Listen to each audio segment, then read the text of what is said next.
Hello, and welcome back to Money Talks, the podcast that makes money simple, fun, and totally doable for all of us. So, let me ask you something. Does this sound familiar? Payday hits, and for a glorious few days, you feel like you're on top of the world. You're adding everything to your online cart, treating yourself to that fancy coffee, and then you blink. Suddenly, it's the middle of the month, you check your bank account and wonder, wait, where did it all go? The thought of going out for a nice dinner suddenly requires a serious cost-benefit analysis. Next thing you know, you're back to a ramen noodle diet until the next paycheck. It's a truly tragic cycle, isn't it? But hey, you are definitely not alone in this. Especially for our generation, temptations are everywhere. There's always a new aesthetic cafe popping up, a flash sale online, or a food delivery app just a few taps away from bringing deliciousness right to your door. It can make financial planning feel overwhelming and, let's be honest, a little boring. But don't you worry. Today, we have a hero to save the day. It's a money management formula that is incredibly simple, but so powerful. It's popular all around the world and is absolutely perfect for anyone just starting their financial journey. It's called the 50-30-20 rule. Just by the name, it already sounds manageable, right? This rule is going to be your new best friend for getting your finances organized. It will help you spend happily, live freely, and most importantly, build a solid foundation for your future. So if you're ready to find out how this simple formula can totally change your money game, let's get right into it. All right, let's get down to business and break down this 50-30-20 rule. What do these numbers actually mean? The concept is beautifully simple. It's all about dividing your net income into three neat categories. And I want to emphasize that key word, net income. This isn't your total salary before deductions. Your net income, or take-home pay, is the amount of money that actually lands in your bank account after things like taxes, Social Security, or any 401k or retirement contributions have already been taken out. This is the magic number we're going to be working with. Let's start with the biggest piece of the pie. Part 1, 50% for your needs. This first chunk, a full half of your income, is reserved for your absolute needs. These are the expenses that are essential for your survival and well-being. If you didn't pay for these, your life would get very complicated very quickly. Think of this as your survival money. Some classic examples of needs include housing. This is your rent or your monthly mortgage payment. Transportation, the cost of getting to work, whether it's gas for your car, a monthly metro pass, or bus fare. Groceries, we're talking about the food you buy to cook meals at home and keep yourself nourished day to day. Utilities, your non-negotiable bills like electricity, water, heat, your basic internet connection, and your phone bill. Other essentials, this could also include things like health insurance premiums or the minimum payments on any existing debts you have. Basically, this 50% bucket is what keeps the lights on and a roof over your head. It's the foundation of your budget. Next up, the category that makes life worth living. Part 2, 30% for your wants. Welcome to the fun zone.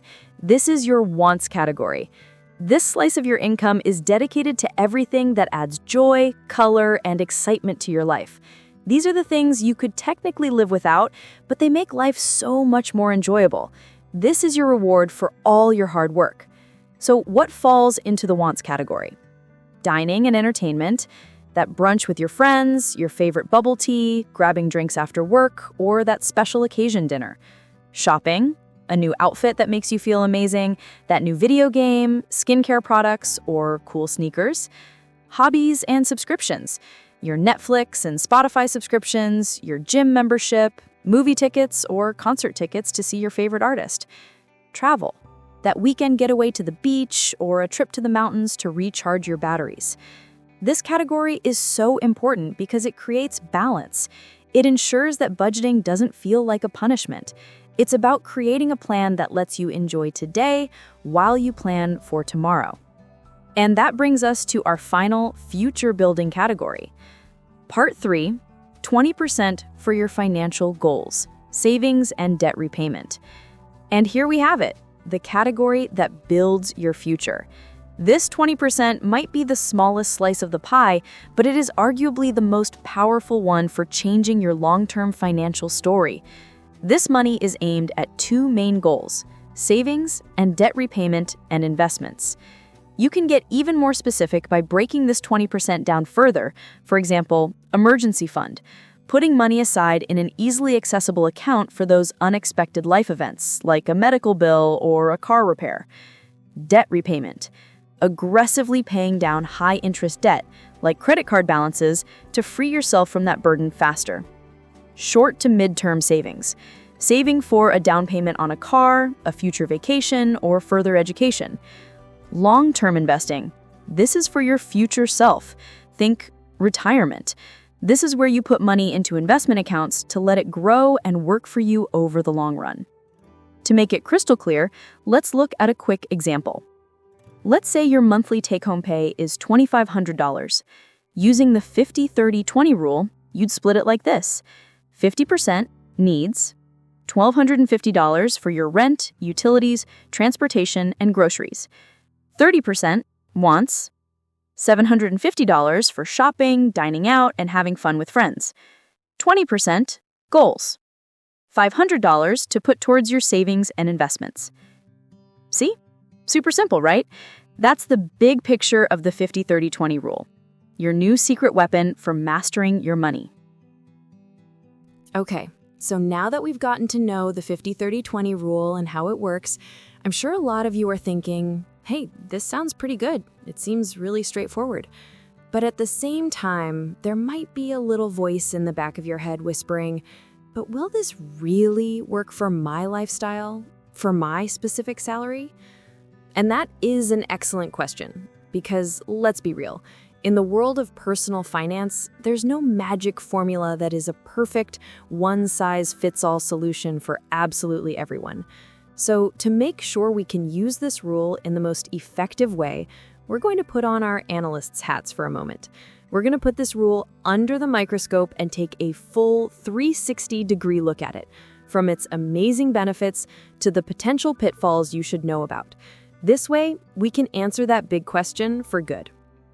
First, let's start with the awesome pros that have made this rule so popular all over the world.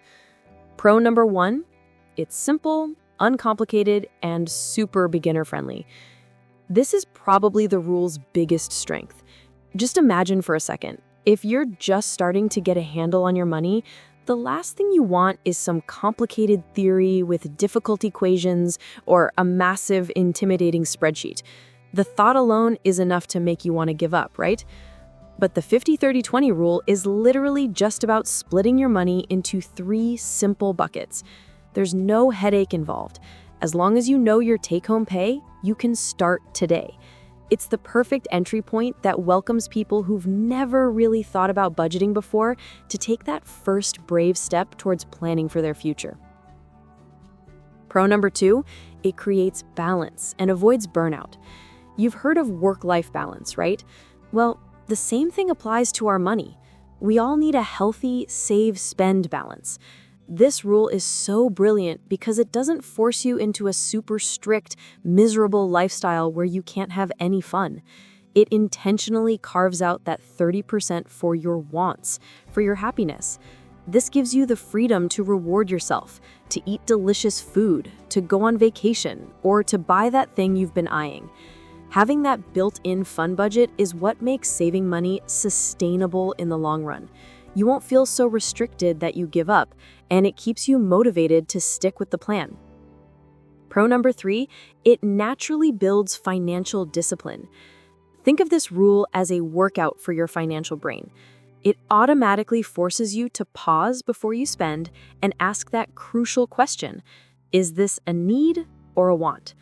The simple act of categorizing your purchases helps you sharpen your ability to distinguish between what's essential and what's just a nice to have. And trust me, that is a core skill for building wealth. It makes you a more mindful spender and helps you cut back on impulse buys without you even realizing it.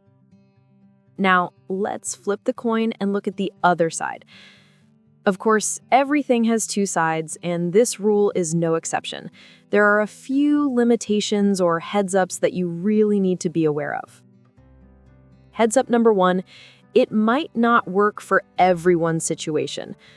Let's be honest. For some people, the numbers just might not add up. That 50% allocation for your needs might not be realistic, especially for those who are on a lower income or live in a major city with a very high cost of living. In some places, just your rent and transportation costs alone could easily eat up 50% or even 60% of your paycheck. If that's your reality, trying to follow this rule perfectly will be incredibly difficult, if not impossible. Heads up number 2. You have to be willing to be flexible. I really want you to remember this. The 50-30-20 rule is a roadmap, not a rule book. Its true power lies in your ability to adapt it to your unique life circumstances. If you're carrying a lot of high-interest debt, like from credit cards, you might need to sacrifice some of your wants. Maybe you shrink that category down from 30% to 15% and throw that extra 15% at your debt to become debt-free faster. On the flip side, someone who is laser-focused on early retirement or financial independence might adopt a 40-20-40 split, cutting back on both needs and wants to aggressively boost their savings and investments. Heads up number 3, it might not keep pace with inflation. In an era where the cost of everything seems to be going up, but our salaries aren't always growing at the same rate, that 50% you set for your needs last year might not be enough this year. That's why it's so important to check in with your budget and reevaluate your percentages regularly, maybe every 6 months or once a year, to make sure they still make sense for the current economic climate. So, the big finale. Who is this rule actually for? After looking at all the pros and all the potential cons, we can pretty confidently say that the 50-30-20 rule is most perfect for people who are just starting their financial journey. Whether you're a recent graduate with your first real paycheck, or you've been working for a while but feel like your finances are a bit chaotic and you just want a fresh start, this rule acts as a fantastic guiding light. It gives you a clear, simple framework to begin building healthy, lifelong financial habits. All right, Money Talks crew. After getting the lowdown on the principles and weighing the pros and cons, I bet a lot of you are feeling fired up. You're probably ready to grab a notebook or open up an app and start mapping out your own 50-30-20 budget right now, aren't you? Well, before you dive in, I've got 3 game-changing tips for you. Think of these as little secrets that will make starting this journey so much easier, more fun, and most importantly, truly effective.